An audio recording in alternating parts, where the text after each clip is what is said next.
Iran के बयान के मुताबिक इसके बाद ऑपरेशन नसर 2 के 14वें मरहले में कई बैलिस्टिक मिसाइल और ड्रोन इस्तेमाल किए गए। दावा किया गया कि इन हमलों में अमेरिकी F-35, F-15 और F-16 तैयारों के साथ साथ फिजाई ईंधन फराहम करने वाले कई तैयारों को निशाना बनाया गया, फाइटर जेट्स को निशाना बनाया गया, जिनमें से कई तबाह हुए जबकि मजीद को नुकसान पहुंचा।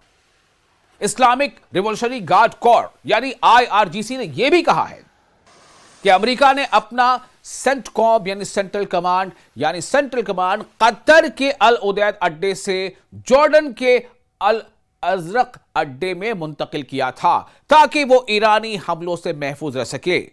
ईरान का दावा है कि इस ताजा हमले में इसी इलाके को निशाना बनाया गया। यानी अगर ईरान की बात को सच माने तो ईरान ने सेंटकॉम यानी सेंट्रल कमांड को निशाना बनाया है। एक और अहम बात यह है कि ईरान ने अपने बयान में जॉर्डन के अवाम से भी खिताब किया।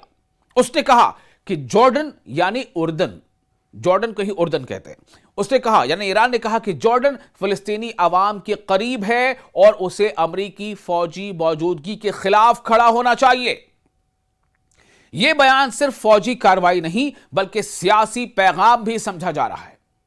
अब सबसे अहम सवाल यही है कि क्या वाकई अमेरिकी तैयारे ज्यादा से ज्यादा तबाह हुए हैं जैसा ईरान का दावा है? अभी तक अमेरिका ने ईरान के इस मखसूस दावे की तस्दीक नहीं की है। ऐसा होता भी है और न ही कोई आजाद बैनुल-अक़वामी अदारा इसकी तस्दीक कर सकता है, लेकिन ईरान का यह दावा है और पिछले यानी माजी में हमने देखा है कि कई बार ईरान के दावे सच साबित हुए, कई बार सच साबित हुए। इसलिए फिलहाल यह ईरान का दावा है और आगे आपको अब यह बता दें कि ईरान बिल्कुल अब जारहाना रुख अख्तियार करता नजर आ रहा है। ईरान का कहना है कि हम अपने सेल्फ डिफेंस में, हम अपने आप को बचाने के लिए जिस हद तक हो सकेगा जाएंगे, क्योंकि दुश्मन हमारे यहां हमले कर रहा है।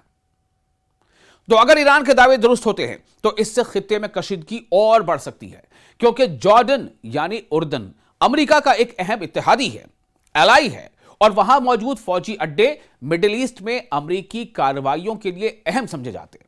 दूसरी तरफ अगर ये दावे साबित नहीं होते हैं तो ये इत्तलाती जंग यानी इंफॉर्मेशन वॉर का भी हिस्सा हो सकते हैं, जिसे भी एक न्यू वे ऑफ वॉर माना जा रहा है, न्यू एज वॉर माना जा रहा है।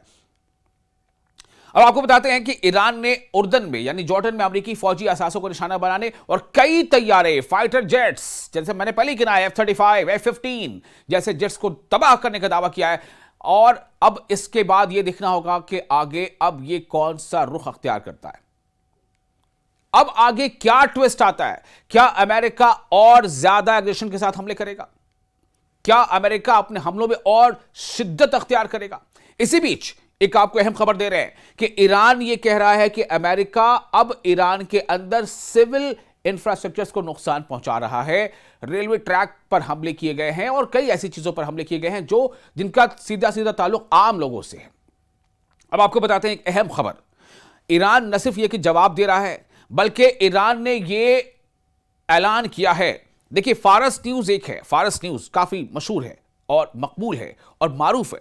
तो फारस न्यूज की खबर को अगर हम माने तो इसके मुताबिक ईरान ने अब एक नया स्ट्रैटेजी ईरान अपनाने जा रहा है। वो स्ट्रैटेजी है कि ईरान जो है वो वाइटल पोर्ट्स जो मिडिल ईस्ट में हैं, मिडिल ईस्ट के जो ज्यादा बड़े और ज्यादा बिजी पोर्ट्स हैं, बंदरगाह हैं, उस पर अब हमला कर सकता है। और वो ऐसे पोर्ट्स हैं जिनका इस्तेमाल यूएस यानी अमेरिका की मिलिट्री कर रही है। मैं आपको नाम गिनाता हूं फारस न्यूज के हवाले से, इनमें कौन कौन से पोर्ट हैं जिन पर ईरान हमले कर सकता है बहुत जल्द। सबसे पहला यूएई यानी मुत्तहिदा अरब अमारात का जबल अली पोर्ट, दूसरा मीना सलमान पोर्ट बहरेन का मीना सलमान पोर्ट बंदरगाह, तीसरा शोएबा पोर्ट और कैंप आरिफ जान किस देश का? कुवैत का। ये वो तमाम लिस्ट है जहां पर ईरान बहुत जल्द हमले कर सकता है। Hamad port Qatar, King Fahd industrial port Yanbu में सऊदी अरेबिया। यह वो लिस्ट है जो फारस न्यूज के हवाले से सामने आई है, जिसके मुताबिक ईरान बहुत जल्द अमेरिका के हमलों के जवाब में ऐसे इन बंदरगाहों पर हमला कर सकता है जो अमेरिका के इस्तेमाल में है अलग अलग खलीजी मुल्कों में। तो कुल मिलाकर हालात बिल्कुल संगीन है।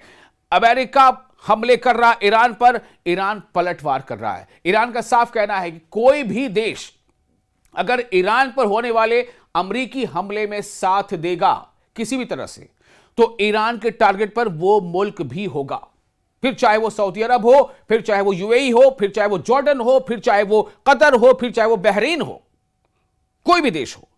अब देखना यह है कि आगे ये मामला और कितना संगीन होता है और कितनी शिद्दत आती है।